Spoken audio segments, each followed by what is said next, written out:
gracias. Hola, buenos días. Buenos días. ¿Cómo has estado? Bien, sí, señor. Bueno, ¿cómo has estado? Pues esta es la sala. Pequeñita, pero es que me estoy acomodando hasta ahora. Y pues esta es mi cocina. Esta es mi cocina. Esta es una pieza pues de mi hijo. Y discúlpeme. Esta es mi pieza y acá yo duermo con mis dos hijas. Y acá atrás hay más. ¿Y tú vives con tus hijos, sí? Sí, señor. Con solo mis hijos. ¿Y de dónde vienes? Yo vengo desplazada. Johanna est une déplacée. Elle se confie à Fabiane qui travaille pour le SJR, le service jésuite des réfugiés.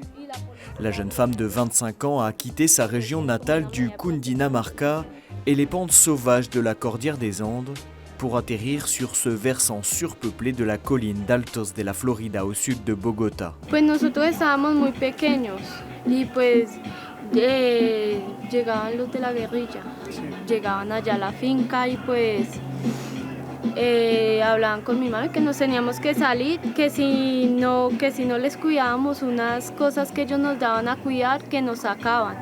Entonces mi mami no quiso hacer eso. Johanna a fui la guérilla marxiste des FARC et sa guerre civile de plus de 50 ans contre l'État colombien. ¿Eso en qué año fue más o menos? Eso fue, nosotros llegamos aquí en el 2001.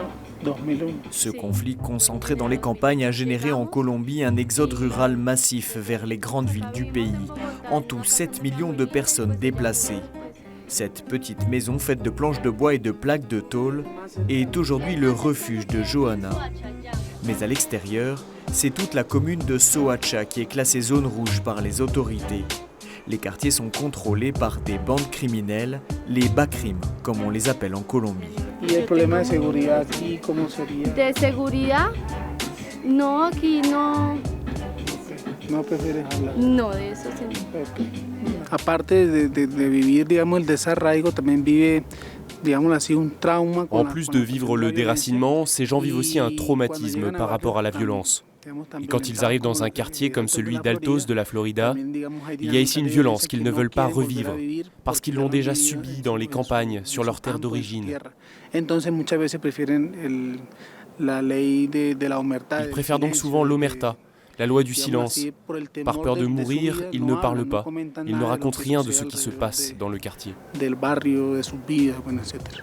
Yo cuando escucho ya es viejo, ya tiempo, que mire que pasó eso. Mira, ¿dónde? ¿Tú prefieres no? No, yo no. ¿Tú vives tu vida acá con tus hijos? Sí, yo cuando salgo voy por allá, escucho comentarios, ay, ¿eso cuándo fue ya?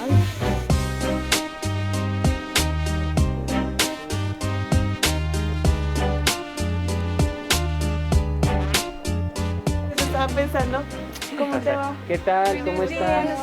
Dans ce petit centre ouvert par le service jésuite des réfugiés, une poignée de jeunes volontaires aident à leur manière les déplacés. Le diocèse de Soacha a confié à la Compagnie de Jésus en 2009 toute la partie pastorale d'Altos de la Florida. Cela passe par les grandes activités de la vie chrétienne que l'on propose ici, par exemple l'Eucharistie, la catéchèse, les grandes fêtes comme la Semaine Sainte.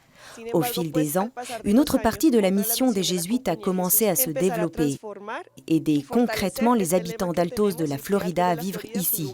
La majorité d'entre eux sont victimes du déplacement forcé et proviennent de différentes régions de Colombie. Bueno, señor Fabiano, pues como le han comentado anteriormente, pues nosotros estamos haciendo estas entrevistas para mirar qué proceso podemos llevar a cabo y de qué manera colaborarles a ustedes, ¿sí? Jimena, par exemple, recueille ce matin le témoignage d'une mère de famille déplacée. ¿Su merced es víctima de desplazamiento forzado? Sí, señor. ¿Sí? Objectif amasser un maximum d'informations sur ses conditions de vie et ses besoins pour l'aider au mieux. Une goutte dans l'océan, mais ô combien précieuse. Car sur la colline d'Altos de la Florida, les conditions de vie sont précaires, pas d'eau courante, pas de gaz, l'électricité par intermittence. Plus d'1 million de personnes vivent dans ces conditions sur l'ensemble de la commune de Soacha, la plupart de manière illégale. ¿Qué hacen aquí? Haciendo aquí una casa. ¿Es una construcción legal o ilegal? No, legal.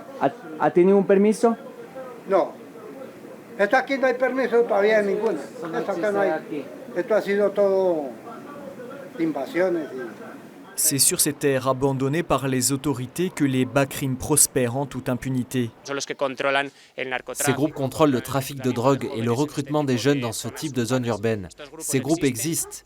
Ils ont été identifiés et dénoncés. Mais du côté du ministère de l'Intérieur, du ministère de la Défense, de l'État ou des mairies, on considère simplement cela comme de la délinquance ordinaire. Pourquoi ? La raison est liée au contexte. Nous venons d'entamer un processus de paix avec la guérilla des FARC. L'État colombien ne souhaite pas reconnaître l'existence d'un autre conflit sur son territoire. Malheureusement, nous sommes ici dans un contexte urbain, et dans les contextes urbains, le conflit armé n'est pas l'œuvre des FARC, mais exclusivement de ce genre d'organisation criminelle. Pour preuve, Fabian et Pablo nous conduisent chez Mercedes. En guise de décor, cette seule image de la Vierge de Guadalupe.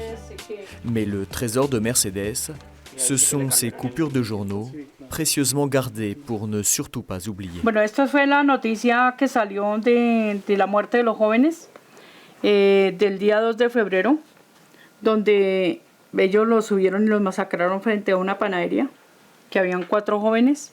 Sur ces 4 jeunes, son fils Alejandro.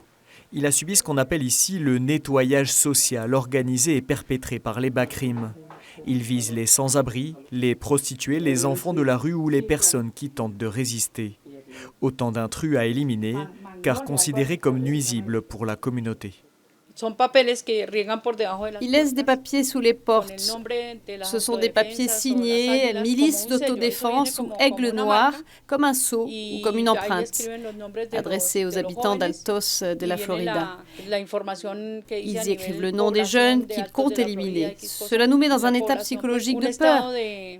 Et même pour nous qui l'avons déjà vécu, cela nous maintient dans la peur. Nous cherchons à répondre au mal par le bien. Ça passe par une compagnie, une écoute, pour qu'ils voient et sachent qu'ils ne sont pas seuls dans leur lutte, et qu'il y a une organisation comme le service jésuite des réfugiés qui les accompagne, qui les aide dans ce chemin de souffrance. On essaye d'alléger un peu ce qu'ils ont vécu, par exemple les morts ou les menaces. On cherche aussi à leur montrer qu'il y a un Dieu qui les accompagne. L'accord de paix signé par l'État et la guérilla des FARC en novembre 2016 a été salué par la communauté internationale. Malgré une avancée certaine sur le chemin de la réconciliation nationale, ce traité laisse des millions de victimes à la marge. Ainsi, les déplacés de Soacha, dont le service jésuite des réfugiés, tentent de se faire le porte-voix.